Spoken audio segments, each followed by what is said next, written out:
in this video I'm going to show you how to make the garden party bracelet, which was designed by Gemma. It's a beautiful charm bracelet with lots of lovely movement.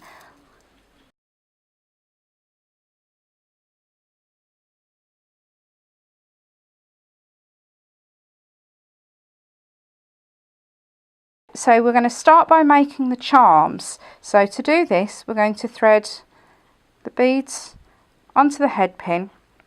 Now normally when we're turning a loop, if we're making a pair of earrings, we want it so that the loop sits reasonably tightly against the bead so there's no movement. However, that's the opposite of what we want in this particular case. If we make it so that the loop sits with a little bit of pin showing above the beads, then you'll get that lovely jangle that makes this bracelet so nice to wear. So we want the bottom of the loop to sit about there. So we're going to trim about there. Okay, so trim. Just make sure you guard the wire on the end so that you don't go pinging it off and surprising the cat or anything. Then we're going to turn a loop using the round nose pliers, straighten that up, and there we have our first pin. And we'll do the same with the pearl. And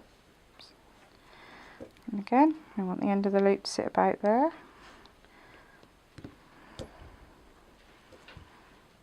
And turn the loop. Now it doesn't matter if these aren't all perfectly identical, because that will add to the overall finished effect.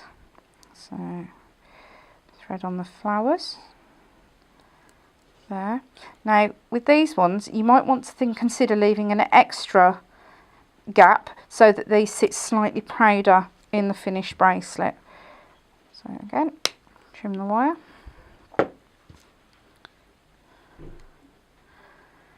And turn the loop. And there we go. Okay, so the next thing we're going to do is attach the charms to the length of the bracelet. So what you need to do before you start is consider the layout, because obviously you don't want all of the pearls in one little group, all of the flowers. You want things to be spread nice and evenly across the length of your bracelet. So we've got 3 of the charms with the pink, so they're quite a good place to start. So we'll start by laying those out across the length. And I would actually work from the largest charms down to the smallest, so that you can see where you just need to fill in with the smaller charms. Now this doesn't have to be symmetrical if you don't want it to be. I do like a nice bit of symmetry.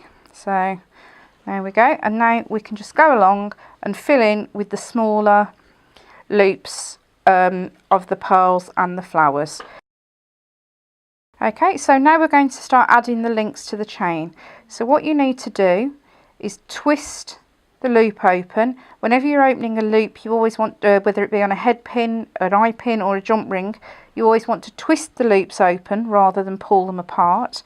And we're just going to hook that onto the chain and close it up again.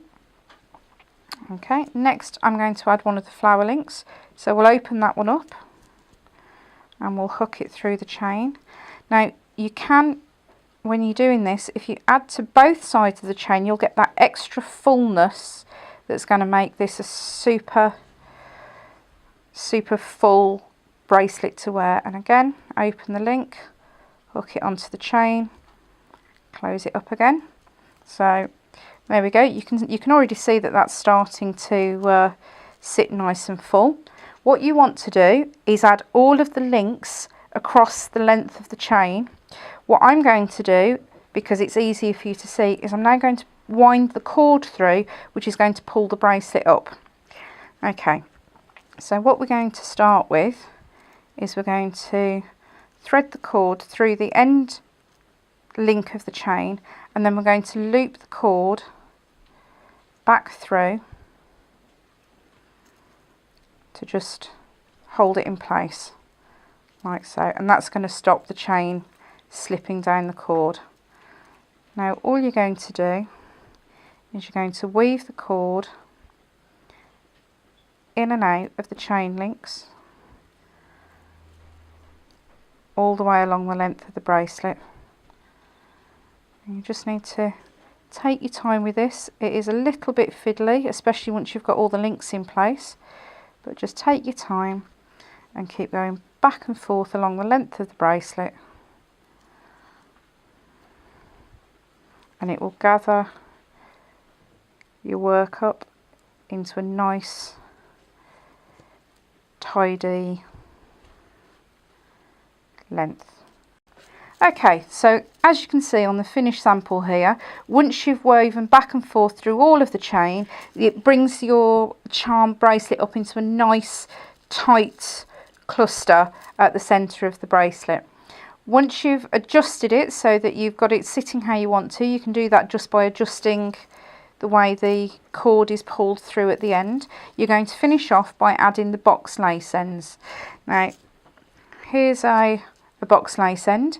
So what we're going to do is we're just going to, before we put any cord in, we're just going to start this off just by giving one half a little bit of a squeeze, which will just make it a little bit easier. So to finish off the cord, if you fold the end of the cord over just to make it a little bit bulkier, you're then going to tuck the ends of the cord into the box end, and then with your flat nose pliers you're just going to squeeze it in and over so that it sits flat. Then we're going to use in one of the oval jump rings. Let's twist that open. Again, remembering to twist your loop open. We're just going to attach the oval through the end of the lace end, and then we're going to attach the clasp and fold it back together. We'll then do the same thing with the box end on the other end of the cord, and we'll just use the oval jump ring to attach a jump ring to attach the clasp into.